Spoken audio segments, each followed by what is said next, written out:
Hi കൂട്ടുകാരെ, ഞാൻ വിക്രമാദിത്യ കഥയുമായി വീണ്ടും വന്നു കേട്ടോ. നമ്മുടെ വിക്രമാദിത്യൻ ദേവലോകത്ത് നിന്ന് വരങ്ങളും സിംഹാസനവുമൊക്കെ വാങ്ങി ഭൂമിയിലെത്തി. ബാക്കി സംഭവ വികാസങ്ങൾ കേട്ടാലോ? വിക്രമാദിത്യൻ മടങ്ങി വരുന്നത് വരെ ഭട്ടിയായിരുന്നു രാജ്യഭരണം നോക്കി നടത്തിയിരുന്നത്. മടങ്ങിയെത്തിയ വിക്രമാദിത്യൻ ഭദ്രാദേവി ക്ഷേത്രത്തിൽ ദർശനവും നടത്തി വീണ്ടും തൻ്റെ കർത്തവ്യ നിർവഹണത്തിൽ മുഴുകി. അന്നു വൈകുന്നേരം ദേവേന്ദ്രനാൽ ദാനം ചെയ്യപ്പെട്ട സിംഹാസനം സഭാമധ്യത്തിൽ പ്രതിഷ്ഠിച്ചതിനു ശേഷം ഭക്ഷണവും മറ്റും കഴിഞ്ഞ് വിക്രമാദിത്യൻ ഭട്ടിയോട് ദേവലോകത്തെ വിശേഷങ്ങൾ വിസ്തരിച്ചു പറഞ്ഞു. 1000 വർഷം ആ മഹാസിംഹാസനത്തിലിരുന്ന് രാജ്യം ഭരിക്കാൻ തനിക്ക് വരം കിട്ടിയ വിവരം വിക്രമാദിത്യൻ ഭട്ടിയോട് പറഞ്ഞു. അന്നേരം അല്പം പരിഭവത്തോടെ ഭട്ടി ചോദിച്ചു, ജ്യേഷ്ഠനോടുകൂടി 1000 കൊല്ലം ജീവിക്കാനുള്ള വല്ല വരവും എനിക്ക് വേണ്ടി ജ്യേഷ്ഠൻ വാങ്ങിച്ചിട്ടുണ്ടോ? അപ്പോഴാണ് വിക്രമാദിത്യന് തനിക്ക് പറ്റിപ്പോയ തെറ്റ് മനസ്സിലായത്. ഇന്ദ്രന്റെ സന്നിധിയിലെ പ്രഭാവവും ഐശ്വര്യവും സൗന്ദര്യവും ഒക്കെ കണ്ട് ആസ്വദിച്ചിരിക്കെ ഭൂമിയിലെ കഥ മുഴുവൻ നമ്മുടെ വിക്രമാദിത്യൻ മറന്നുപോയി. അതുകൊണ്ട് അദ്ദേഹത്തിന് ലജ്ജയും സങ്കടമൊക്കെ ആയി. വിക്രമാദിത്യന്റെ സ്വാതന്ത്ര്യങ്ങളൊന്നും നമ്മുടെ ഭട്ടിയെ ആശ്വസിപ്പിക്കാനായില്ല. ജ്യേഷ്ഠനോടുകൂടി 2000 കൊല്ലം ജീവിക്കാനുള്ള അനുഗ്രഹം നേടിയെടുക്കണമെന്ന് നിശ്ചയിച്ച് ഭട്ടി ഉറങ്ങാൻ കിടന്നു. നമ്മുടെ ഭട്ടിക്കുണ്ടോ ഉറക്കം വരുന്നു. വിക്രമാദിത്യനോടൊപ്പം തനിക്കും ജീവിതം വേണം. സഹോദരന്മാർ തമ്മിൽ പിരിയാൻ വയ്യ. അത്ര ഗാഢമായിരുന്നു അവർ തമ്മിലുള്ള ആത്മബന്ധം. ഭട്ടി എഴുന്നേറ്റ് നേരെ ഭദ്രാക്ഷേത്രത്തിലേക്ക് പോയി. അവിടെ നിന്ന് ദേവിയെ സ്തുതിച്ച് പ്രാർത്ഥിക്കാൻ തുടങ്ങി. ഭഗവതി പ്രസന്നയായി ഭട്ടിക്ക് മുന്നിൽ പ്രത്യക്ഷപ്പെട്ടു. തൊഴുകൈകളുമായി ഭട്ടി ദേവിയോട് പറഞ്ഞു, മഹേശ്വരി, ജ്യേഷ്ഠനെ വിട്ടുപോകുന്നതിനെക്കുറിച്ച് എനിക്ക് ആലോചിക്കാൻ പോലും ആവില്ല. മരണത്തിലൂടെ ആണെങ്കിൽ പോലും ആ വിയോഗം സംഭവിക്കുന്നതിനെക്കുറിച്ച് ഓർക്കാൻ വിഷമം തോന്നുന്നു. അദ്ദേഹത്തിന് 1000 വർഷം സിംഹാസനത്തിലിരിക്കുവാനുള്ള വരം കിട്ടി. അദ്ദേഹത്തോടൊപ്പം എപ്പോഴും കഴിയാൻ ആഗ്രഹിക്കുന്ന ഈ ഉള്ളവന് മാത്രം അല്പായുസും 2000 വർഷം ജീവിച്ചിരിക്കണമെന്നാണ് അടിയൻ്റെ ആശ. അടിയനും ദീർഘായുസ് നൽകണമേ. ഭട്ടിയുടെ പ്രാർത്ഥന ഒരു പുഞ്ചിരിയോടെ ഭഗവതി കേട്ടു.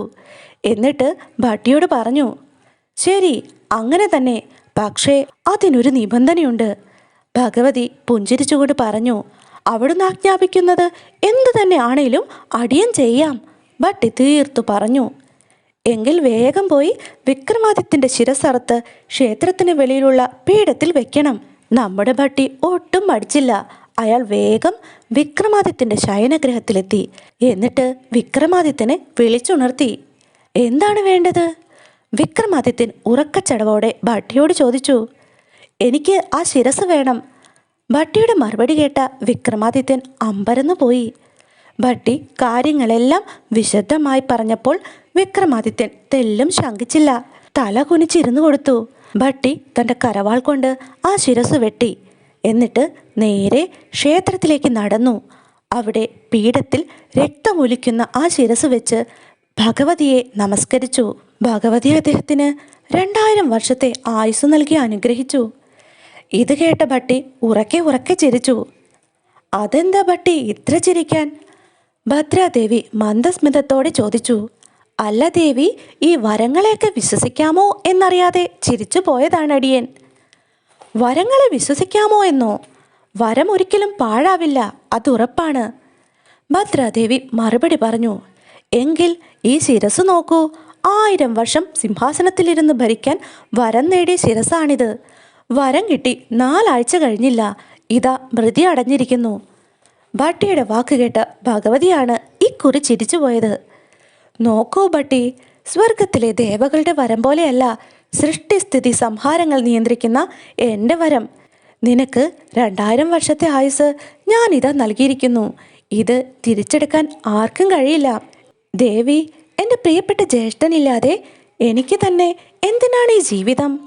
അദ്ദേഹത്തെ സേവിക്കാനാണ് ഞാൻ വരം ചോദിച്ചത് തന്നെ. ഭട്ടിയുടെ ബുദ്ധിയിലും ദീർഘദൃഷ്ടിയിലും പ്രസന്നയായ ശ്രീഭദ്ര ഭട്ടിയുടെ പ്രാർത്ഥന പോലെ വിക്രമാദിത്യന് ജീവൻ തിരികെ കൊടുത്തു. മുറിഞ്ഞ ശിരസിനെ വിക്രമാദിത്യൻ്റെ ശരീരത്തോട് ചേർത്ത് ഭദ്രാദേവി കൊടുത്ത തീർത്ഥം തളിച്ചപ്പോൾ ഉറക്കമുണർന്നതുപോലെ വിക്രമാദിത്യൻ എഴുന്നേറ്റിരുന്നു.